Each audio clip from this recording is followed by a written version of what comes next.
This is episode 594. And today we're going to be talking about discovering your inner warrior. That's my specialty is mental strength and building that inner warrior out on you. So, have you ever wanted to do something, but fear kept you from it, regardless of what it is? Climbing a mountain, asking someone out, asking for a raise.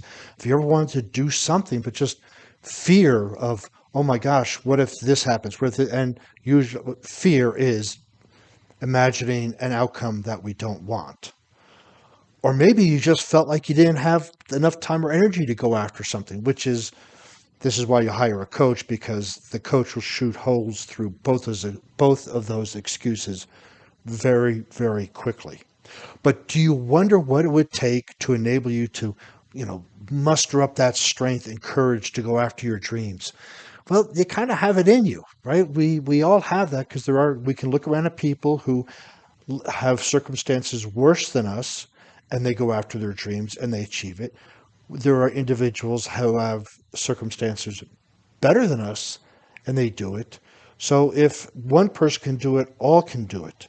So you have inside of you everything it takes to go after your dreams and actually even achieve them. It's just being able to tap into them. Thankfully, you can pursue whatever you want in life by putting some simple strategies to work that will reveal, uncover, and you'll be able to embrace your inner warrior. So these are the strategies that you can use to help create that life you desire. These are strategies that I have used. These are strategies that my clients use. And again, these are not the only ones, but these are some of the ones that are the simplest, but maybe not the easiest, and the most direct. You're going to have more bang for your buck when you implement these strategies than looking at some complex way of doing things. So the first, your physical strength, flexibility, and balance. Think of yourself as a warrior in training. Your physical strength, so when you go and push yourself beyond your physical abilities, you will have to dig deep mentally, emotionally, to order to do that, whether that's CrossFit, a marathon, a triathlon, whatever that is. So the first thing is to tap into your mental strength, your inner warrior. We need to use the doorway of physical strength. That includes flexibility, whether that's yoga or just stretching, and balance, right? We think of ourselves as a warrior in training, right? We need to have balance. We need to have our proprioception. So as we're walking downstairs or standing one-legged for a few moments, we don't fall over. The flexibility, we can bend down and pick things up. The physical strength to help to lift up our kids or grandkids and carry them around. All of this is essential to bringing out that inner warrior of you. And the physical strength is the simplest. It's not the easiest to do because if you haven't been working out, you'll find every reason why to support yourself not working out. If you have been working out, you'll find every reason and excuse to support the level that you're working out at. I'm saying to kick it up a few notches, as Emeril Lagasse would say. We need to increase our physical strength, our flexibility, and our balance in order to bring out that inner warrior. Practice focus. This is something that probably is tougher than physical strength, is practicing focus. Have you caught yourself or be aware of yourself? You sit down to watch a movie at home or a TV show, your significant other is next to you, they're talking to you, you're on your smartphone, and the movie is going on. That's not focus at all. That is absolutely not focus. So, although I'm not a big proponent of watching TV, if you are watching it, watch it. If you're on your phone, turn off the TV and be on your phone. If you're talking to your significant other, turn the phone upside down and turn it off.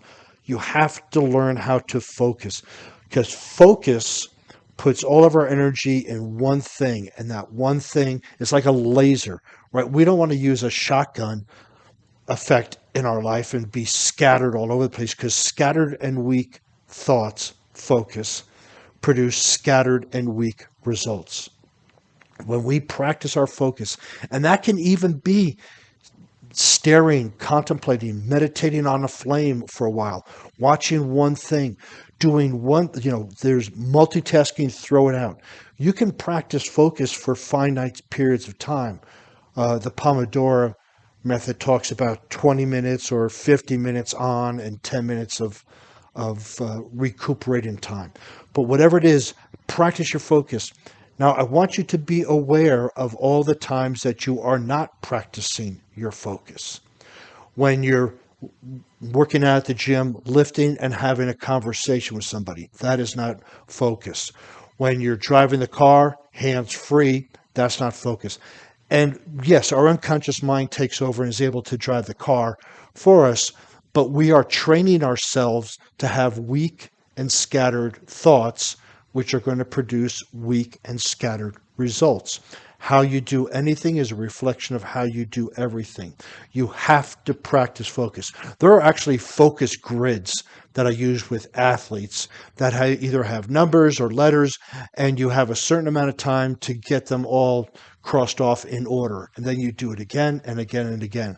Focus is essential. I mean, it is just, if you need to, if this is something that you don't want to work with a coach on, just look up how to practice focus on the internet. You'll find some focus grids that you can use, but it is essential. A warrior's focus. Imagine being in battle and you're looking all around you. You're looking at people coming to the left, coming from the right, people here, and pretty soon that'll be the end of you because you're not focused on what's important, like what is in front of you. Trusting everybody else is there. That may not be the best example, but that is what is happening to us in real life. We have these battles going on in our mind. We're worried about this. We're worried about that. We're so caught up in our internal thought, we're not focusing on what we want to get accomplished. So practice focus. And you can practice focus in every single thing you do. When you're having a conversation, you can practice focus. When you're working out, you can practice focus. When you're working on a project, you can practice focus. Just keep practicing that focus, and that'll build discipline, resilience, and grit. Be unstoppable. What that means is that when you decide, and that the root of decide means to cut off. So when you decide, you cut off all other options of whatever that is. And then when you decide, you can become unstoppable. Meaning you keep going. You're the little train that could. For those who are too young to know that, look up the story, The Little Train That Could, and just read it. It was one of those great positive stories that I read to my kids, that my parents read to me. And it's about, just being unstoppable.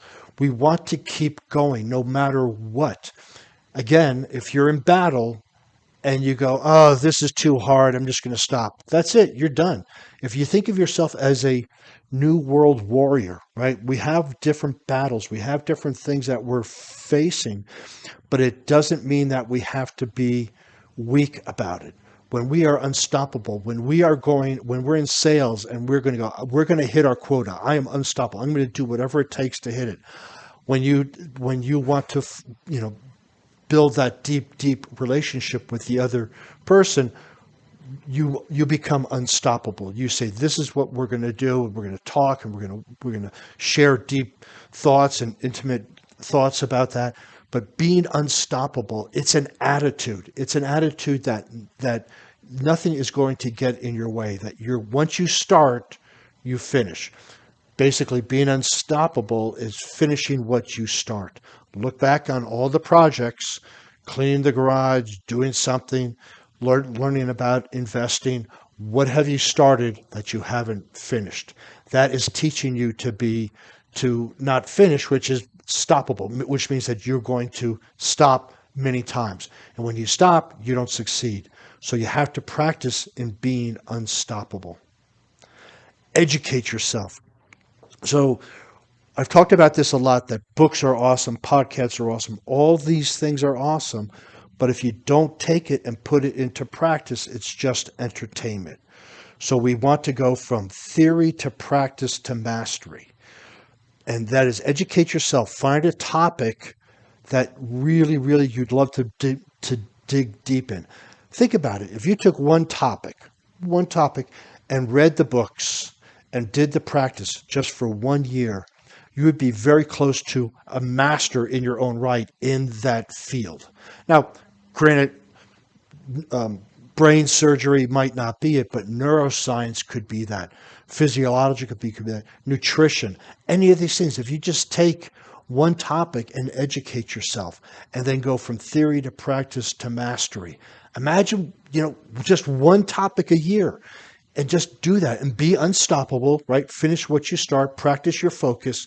Man, imagine what you could learn, right? Year after year after year after year after year. It would be amazing. You would be that's how you unleash that inner warrior, because the warriors would practice different things. They would practice, at least the samurais, flower arranging and archery. They would have a mixture of things that they would educate themselves on. A foreign language, different types of math, how to cook, right? But educating yourself will help bring out that inner warrior. Success is scheduled. Success doesn't happen by chance. You schedule it. So you need to use your calendar to schedule all your proactive and creative activities first. Then use the philosophy of Kaizen and improve on that just 1% the next day. Giving an example with the gym, if you're doing a bench press of 135 and you successfully complete your sets and reps on that, next week you add 5 pounds. That's 2.5 pounds to each side. Now imagine adding 2.5 pounds or 5 pounds in total each week. That would be a significant amount of weight that you added, but all you're doing is a small percent, and you're scheduling your success. I'm going to go to the gym at this time on this day. Same thing in any part of your life. You have to schedule your success. If you think it's just going to happen haphazardly, or if you think you're going to, I'll do a little bit this week, and I got too busy. I'm too busy next week to do it. I'll do it the week. That's consistency. Consistency doesn't, you have to be consistent to be successful. It has to be on a regular basis, not random, not when you want to. Oh, I'll give it a try. I got this side thing going on. No, regardless of what it is, you need to schedule your success and then improve on that activity just 1% every time. Courageously share your goals. A lot of people don't share their goals because their friends, families, buddies, acquaintances make fun of them, laugh at them, or support them and go, yeah, okay, you go for it. And then they say to themselves, yeah, he tried that before. He was stoppable. And so he's not going to finish through with it. This is where a coach can come in tremendously. By sharing your goals with a coach, the coach and you will sit down and develop strategies and action plans. And then when you have your coaching calls, there will be accountability on your goals. And you will start making progress. Our friends aren't going to hold us accountable. Our significant others aren't going to hold us accountable. Our coworkers aren't going to hold us accountable. If we don't bring somebody into our life, like a coach or a mentor, we could share the goals, but we just go, if I don't talk about them, they'll forget about it. And that's what happens. But we do want to courageously share them with people that are going to support us and groups that are going to support us. And the first person that's going to support you 1,000% is a coach. Self-love. In order to bring out your inner warrior, you need to love yourself. That just doesn't mean taking bubble baths or getting massages. There's all sorts of other ways of self-love. It's putting yourself first, setting boundaries on what's acceptable, what's not. Self-love is identifying the virtues that are closest to you and live them. Identifying your values, create a code of honor and live that. That is part of self-love. Self-love is as much internal as it is external. External meaning, hey, it's great to get the massages. It's great to work out. It's great to have the proper nutrition. All those things are indication of self-love. And to add to that, when we can identify our vision in life, our purpose, our mission, our virtues, our values, and put that all together in a very profound statement, that is self-love also. And with that comes boundaries, setting boundaries as to what's acceptable to us and what is not. And so all of these things, you put them together, and they're all very easy to do, but it's going to bring out your inner warrior, because it takes a discipline, it takes focus, it takes courage to do these things on a regular basis. So just keep in mind, you absolutely have the right to go after your dreams, 1,000%. Don't let anybody tell you not to or you can't. When you follow these steps, the ones I just went over, to uncover your inner warrior, no person, no situation, no circumstance can stand between you and achieving your dreams. Although it will take work, mental strength, and practice, revealing and discovering your inner warrior just might turn out to be the greatest adventure of your life. And I can tell you for sure, when you tap into that energy of the inner warrior, you will be amazed at how your life is going to turn around. If you'd like to see show notes for this podcast, other podcasts as well as blogs, you can go over to my site, warriormindcoach.com, for more information. And while you're over there, you can request a breakthrough session as well. And since you'll be on the internet, please follow me on LinkedIn, Facebook, Instagram, Pinterest under Warrior Mind Coach.